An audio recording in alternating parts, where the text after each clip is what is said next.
Howdy folks, it's me again, your Chief Edulancy. I changed this channel's name to Ship Chief Ahoy Vlogs, and likewise I am using the logo branding NC Works to align with my website, which is under construction.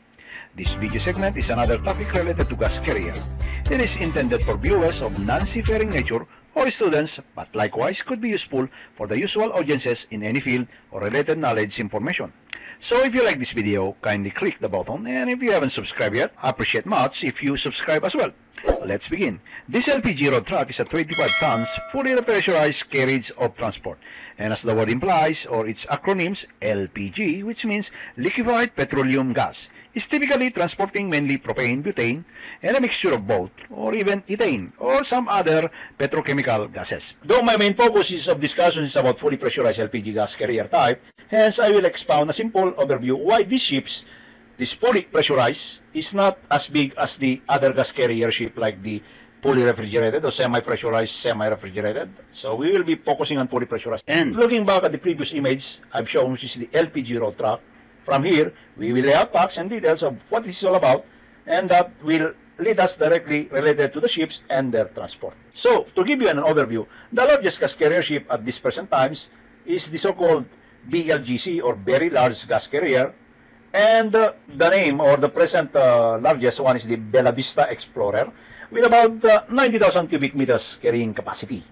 The vessel measures about 229.9, or make it 230 meters in length, and about 36.6 breadth, and its size is about 23.6 approximately. And it has a tonnage of 52,868 tons. So we'll get to that later, why I'm telling this. Now this is followed by this vessel called Flanders Innovation.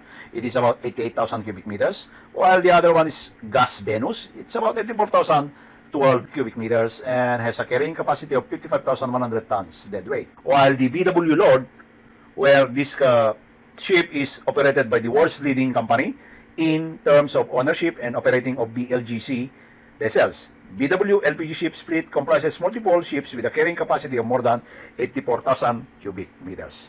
Whilst the medium sizes are for both LPG of the major cargoes like propane and butane, or mixture of both cargoes, these medium-sized vessels are also dedicated for petrochemical gases like ethylene, propylene, BCM or vinyl chloride monomer, butadiene, raffinate, ammonia, amongst many other. Now this is an example again for this medium size, other than the BLGC, is the so-called gas carrier for ethylene Navigator Aurora, which is about 179 meters of length overall, LOA, and other similar ship like Navigator Leo, which has a carrying capacity of about 34,300 cubic meters, and her length overall is about 159.97 meters. So these are the ships, and there are hundreds of them, of course, sailing across the globe from here and to. Now, we will be talking about the fully pressurized vessel, and why is it that they have a smaller size, and why is it so applicable in many ways, and they are not using these bigger ships like the one I've mentioned and I've shown in the images, which is 84,000 cubic meter. Now let's have this LPG road tankers as model reference. Let's assume it carries a liquefied petroleum gas cargo of propane C3H8, more or less a density of 0.5800 kg per cubic meter. Hence the liquid weight it carries or contains has about 25 tons. Whilst in the insert image or video, one of the largest BLGC or Very Large Gas Carrier is about 84,000 cubic meter capacity, or approximately 58,000 metric tons of LPG cargo.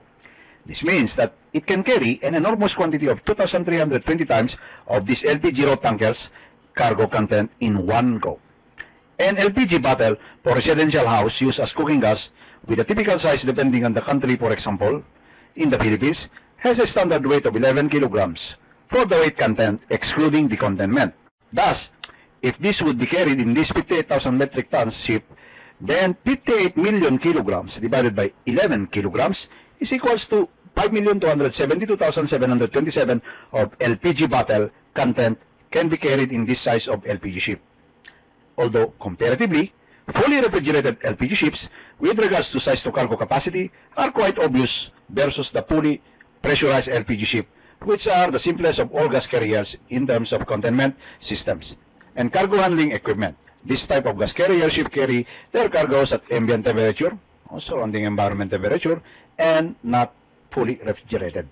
Ships with higher design pressure are in service, like 18 bars is quite common, A few ships can accept to more than 220 barrels.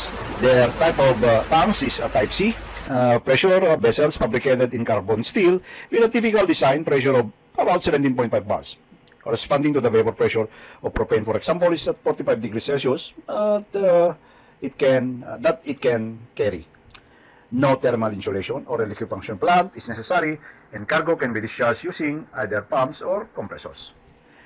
These are generally the smallest type of liquefied gas carriers afloat. And they're about 5,000 cubic meters, although some are larger, of course, which means it can carry about 3,000 metric tons. For example, butane cargo, which is about 120 times of this LPG content of the LPG road tanker that I have shown, or an equivalent of 3 million kilograms divided by 11 kilograms equals to about 272,727 LPG bottles.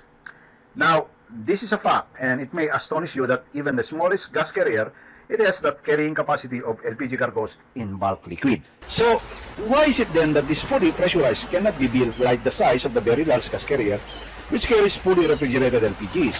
Well, fully pressurized LPG ships, because of their design pressure, tanks are extremely heavy. Hence, as a result, fully pressurized ships tend to be small with maximum cargo capabilities of roughly 3,000 metric tons only. But why is it then that different sizes of these gas carriers are employed? Basically, it's all about costing and practical application based on trading, routing, supply and demands of consumers. If a certain charterer, for example, and a ship's broker orders to hire a vessel to load and deliver an LPG cargo from, for example, the Middle East to Far East, it would be more profitable to transport it using a large gas carrier. This is to maximize their trade profits. And I mean to say, you can transport large quantities in bulk. Whilst if you are trading in coastal passages or short distances, the smaller or fully pressurized or medium sizes are likely more adaptable and practical. Another reason also is that with the smaller LPG vessel, their far reach in terms to closer distance to consumers is greater. They can go through inland waterways, navigable rivers, and lakes, where the large vessels cannot. The cost saving when it comes to shuttling cargoes in close-tight areas like the Mediterranean seas, most European ports or countries, or inter-islands and in between countries in the ASEAN nations is far more applicable.